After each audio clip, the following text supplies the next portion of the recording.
Rights हैं वो कहाँ है? क्या वो सिर्फ कागज पर है? बेसिक रिलेशन का उससे पूछो फंडामेंटल राइट्स क्या है, उसको नहीं पता।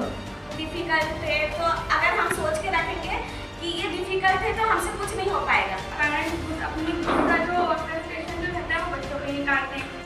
हम उस इंसान से ये उम्मीद करते हैं कि वो हमारे राइट्स का हनन नहीं करेगा जिससे खुद के राइट्स नहीं मालूम। उस रैशनल एप्टीट्यूड की आप उन पे उम्मीदें कैसे थोप सकते हो? एक फीजिबिलिटी अगर हम थोड़ा कंसीडर करके रखें। बच्चा पढ़ रहा है तो आगे क्यों पढ़ रहा है, और जितना पढ़ाना भी चाहते हैं अब पीछे लेते जाती है। घर वालों के पास फैक्ट होते हैं कि अगर तुम ऐसा करोगे, फलाने को देखो उसने ऐसा किया था तो उसका वैसा हो। वो डराते हैं एक तरीके से। जो संविधान का जो एक एक्ट है पॉक्सो, तो मैं उसके बारे में बात करना चाहूँगी। ये है कि माइनर जो लड़का लड़की हैं उनको सुरक्षित रखने की बात की जाती है, बट इसमें भी जो है कि ये लोग सुरक्षित नहीं है। तो लड़का लड़की है माइनर, वो चाहे लवर है या पढ़ाई के तौर पे जो कुछ काम सीख रहे हैं, अगर उनके शारीरिक संबंध मिलते हैं तब फैमिली को पता चल जाता है। फिर वो प्रेशर आता है लड़की के ऊपर, लड़की को डांटते हैं तो वो डर जाती है। तो अब उस लड़की को लेके जाके वो शिकायत थाने में हो जाती है। अब वो बात थाने तक पहुंच गई, कोर्ट तक पहुंच गई, तो अब प्रेशर बढ़ा। तो अब इसमें यहाँ पे ये आता है कि माइनर तो दोनों हैं, पर जब सवाल जवाब होगा तो लड़की को बेचारा बना दिया जाएगा और लड़की को ये बताया जाएगा कि उसमें समझ नहीं थी तो उसको घर भेज दिया जाएगा, और जो लड़का था वो भी तो माइनर ही है ना, उसको जेल भेज दिया जाएगा। तो यहाँ पे दोनों को सुरक्षित कहाँ रखा गया है? अगर उसको हम अपराध मानते हैं तो दोनों ने किया है, तो दोनों को जेल लाना चाहिए था। दोनों की फिर बात होती, काउंसलिंग होती, उसके बाद समझ के फिर दोनों को घर भेजना था। और ऐसा तो नहीं हो रहा है कि हम लड़कियों को सुरक्षित करने के चक्कर में लड़कों को असुरक्षित कर रहे हैं, क्योंकि हम खुद ही उनको अपराधी बना देते हैं, गुंडा बना देते हैं। तो वो ऐसी चीज़ें करते हैं। कानून को इस एक्ट पे काम करना चाहिए, देखना चाहिए कि हम गलत तो नहीं। तो पहले तो मैं बात करूँगी सावित्रीबाई फुले की। सावित्रीबाई फुले और फातिमा शेख, इनका हम लड़कियों के ऊपर बहुत ही योगदान रहा है। अगर ये शिक्षा को लेकर काम नहीं करती तो आज शायद मैं यहाँ नहीं बैठी होती। ये सारी चीज़ें संविधान में लिखी हुई है, क्या सिर्फ कागज़ पर ही लिखी है? क्या बहुत सी ऐसी चीज़ें हैं जो सिर्फ कागज़ पर ही लिखी है? डॉक्टर भीमराव अम्बेडकर ये तो कहकर नहीं कहते कि मैं सिर्फ ये कागज़ पर लिख रहा हूँ तो इन्हें सिर्फ कागज़ पर ही रहने देना, लाइफ में भी तो होना चाहिए थी ना। तो ऐसे जो हम बच्चों के जो 41 राइट्स हैं वो कहाँ है? क्या वो सिर्फ कागज़ पर है?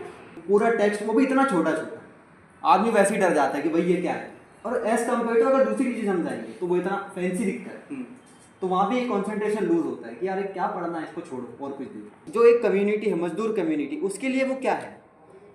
जब उसको उसके अधिकारी समझ में नहीं आ रहे हैं, उसको उसकी भाषा ही समझ में नहीं आ रही, तो अभी तक जितना भी हम आए, जितना 75 ईयर हो चुका है लगभग आज़ादी को, तो उसमें कितना हम समझे हैं कॉन्स्टिट्यूशन को, एक्चुअल में उसकी जो भाषा है उस पर थोड़ी सी हम बातचीत करना चाहेंगे। आप संविधान पढ़ना भी चाहते हैं तो बहुत ज़्यादा चांसेस हैं कि आप सर्च तो संविधान किया था, लेकिन थोड़ी देर बाद आप अपने आप को या तो यूट्यूब पे किसी नॉर्मल और वीडियो पे पाएँ या फिर इंस्टाग्राम पे स्क्रॉल करते हुए पाएँ। आपको पता नहीं पड़ेगा, आप कब उस लूप से इधर उधर चले जाएंगे। वो जैसे हमने अभी कहा कि मोरल पे बात नहीं होती है, किसी चीज़ को किसी और तरह से दर्शाया जा सकता है, वहाँ पर फिर वो जज के ऊपर पूरा चला जाता है कि जज उसे किस तरह से लेता है और फिर उसका रिजल्ट क्या निकलता है। बेसिक रिलेशन का उससे पूछो फंडामेंटल राइट्स क्या है, उसको नहीं पता। वो उसका पढ़ाने वाला उतना ही पढ़ता है, वो भी आईआईटी वाले सिस्टम का। अगर आपका टीचर नहीं समझा रहा तो आपको जुगाड़ ढूंढना पड़ेगा। सबसे पहले तो आपको समझना है या नहीं समझना। हम भाषा को लेकर कि हम कब तक कहेंगे कि हमको समझ में नहीं आ रहा, और क्यों नहीं समझ में आएगा? या तो हमारे पूरे सिस्टम में हम इतना बैकवर्ड कर दिया गया कि मान लिया गया कि एक आम इंसान से समझ में नहीं आता। वो ये बात और है कि स्कूल या पूरा सिस्टम जो है ना उसकी तरफ लेकर जाता है। जैसा कि भैया ने बोला था कि संविधान में बहुत वो डिफिकल्ट है, तो अगर हम सोच के रखेंगे कि ये डिफिकल्ट है तो हमसे कुछ नहीं हो पाएगा। अगर हम ये सोच के रखें कि हाँ हमें ये करना है तो हम कर सकते हैं, चाहे वो छोटा हो या बड़ा हो या बूढ़ा हो। अगर हमने ठान के रखी है कि हमें करना है तो करना है। और जैसे कि अभी हम लोग एक मीडियम फैमिली से बिलोंग जो करते हैं उधर तो बहुत कम होता है, लेकिन जो सबसे ज़्यादा जो मतलब फुटपाथ पर रहता है उनके साथ ज़्यादा होता है। उनकी फैमिली में क्या रहता है कि खाने की भी परेशानी रहती है, रहने की भी रहती है, सारा लोड जो रहता है वो पेरेंट्स पे आ जाता है। अब पेरेंट्स अपनी खुद का जो बच्चों पे निकालते हैं, पर माँ बाप ये नहीं सोचते कि बच्चों पे क्या असर पड़ेगा उसका। वो बात ठीक है कि बच्चों को समझ में नहीं आता कि माँ बाप इतने परेशान हैं। अब वो तो बहुत छोटे रहते हैं तो लोग समझ में वैसे भी नहीं आने वाला। अब आप सोचें कि आप इतनी सी उम्र में वो इतनी बड़ी बड़ी चीज़ें पहले से सोच लें, समझ लें या फिर जिम्मेदारी उठा लें, वो तो नहीं हो सकता। हम उस इंसान से ये उम्मीद करते हैं कि वो हमारे राइट्स का हनन नहीं करेगा जिसे खुद के राइट्स नहीं मालूम। तो बहुत ज़रूरी है कि हमें समाज के अंदर पहले इस चीज़ को लेके आना है कि लोगों को बताएं कि भाई असली में तुम्हारे राइट्स क्या हैं, फिर हमारे राइट्स क्या हैं। कुछ टीचर हैं जो कि लड़का और लड़के में भेदभाव भी करती हैं कि तुम लड़की हो, तुम्हें तो सिर्फ 12th तक ही पास करना है, लेकिन वो लड़के हैं, उन्हें आगे चल के कुछ ना कुछ बनना है, उन्हें घर संभालना है, तुम लड़की सब पूरे परिवार को देखना है, लेकिन तुम तो लड़की हो, घर में रह के काम ही करोगी। पहले जब तक स्कूल का कल्चर नहीं बदलेगा तब तक कहीं और सुधार नहीं हो सकता। जब संविधान की बात करें तो संविधान में सबसे प्यारी चीज़ होती है जो मूलभूत जो उसकी आत्मा है, यदि हम उसको समझ लें और उसको पढ़ लें तो मुझे लगता है कि कुछ परसेंटेज हम संविधान को समझ गए, क्योंकि उसमें इतने भारी शब्द इतने अच्छे शब्द हैं। जब उसको बनाया गया होगा तो बड़ा हाल सोच के समाज शब्द लिए गए होंगे, समाज के सोच के बड़े ही मतलब बहुत ही। और जब भी हम उसको पढ़ते हैं तो ये नहीं कहते कि हम इसको लागू कर रहे हैं, हम इसको अंगीकृत कर रहे हैं। क्या ऐसा रीजन था कि संविधान निर्माताओं ने सारी चीजें जो उस टाइम पर शायद किसी की सोच समझ की भी नहीं थी, उन्होंने वो सारी चीज़ों को एक साथ में कंबाइन करके और बहुत सारी जो प्रॉब्लम्स थी उनके बारे में सोचा और एक बेहतरीन संविधान जो था वो हमें प्रोवाइड किया। लेकिन भाषा के बारे में क्यों नहीं सोचा गया? एक लेमन टर्म में संविधान क्यों नहीं? एक फीजिबिलिटी अगर हम थोड़ा कंसिडर करके रखें कि अगर मैं किसी बस्ती के किसी पेरेंट से नेचर है उसको बचाने की बात करूँ कि देखो पॉलीथिन यूज़ करना सही नहीं होता है, तो मैं कहूँ जाके कि यार देखो भाई पॉलीथिन्स जो हैं वो एनवायरनमेंट के लिए अच्छी नहीं होती, जूट बैग्स यूज़ किया करो, 15 रुपये का एक आता है वो लेके आया करो। वो क्या कहेगा, उसका रिएक्शन क्या होगा? वो तो यही कहेगा ना कि 15 रुपए का बैग लाएंगे तो उससे हमारे एक बच्चे का पेट भरा जाएगा। वही कि भाई 3 समोसे आ जाएंगे उतने में।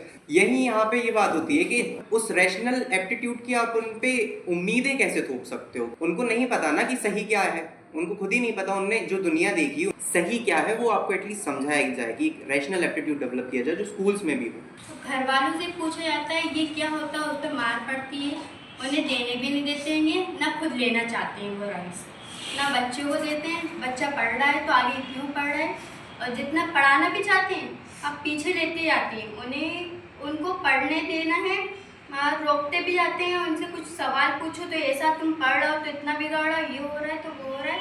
स्कूल इसलिए भी जाते हैं, तुम्हें इसलिए सब पढ़ा रहा है, मैं इसके लिए भी होना चाहिए। एक चीज़ पता है आप लोगों ने नोटिस किया अगर सबने, तो घर वालों के पास फैक्ट होते हैं कि अगर तुम ऐसा करोगे फलाने को देखो उसने ऐसा किया था तो उसका वैसा हो गया। वो डराते हैं एक तरीके से, और वो तर्क ये देते हैं उसमें कि हम तुम्हारा भला चाहते हैं इसलिए हम ये नहीं करते।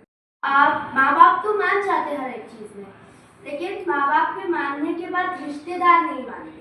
अब जैसे इसको चड्डा पहनना था, ये स्टेडियम में जाना चाहती थी क्योंकि इसे कुछ अच्छा करना था, वो घर पे फाउंडेशन दी कि तुम्हें चड्डा पहनना पड़ेगा। अब इसने घर वालों को तो मना दिया, लेकिन रिश्तेदार वाले फिर फैमिली वालों को भड़काने लगे। तो यहाँ बात करने की इतनी ज़रूरत नहीं है संविधान को लेकर या जो मसले हैं उनको लेकर। बात करने की वहाँ ज़रूरत है जिन बच्चों को ज़रूरत है। यहाँ पर हम लोगों ने इतना सब कुछ झेल के हम लोगों ने इतना सीख लिया, लेकिन उन बच्चों को ज़रूरत है जिन बच्चों को सिर्फ एक मौके की तलाश है। अगर हम उन बच्चों को ढूंढ के उनके साथ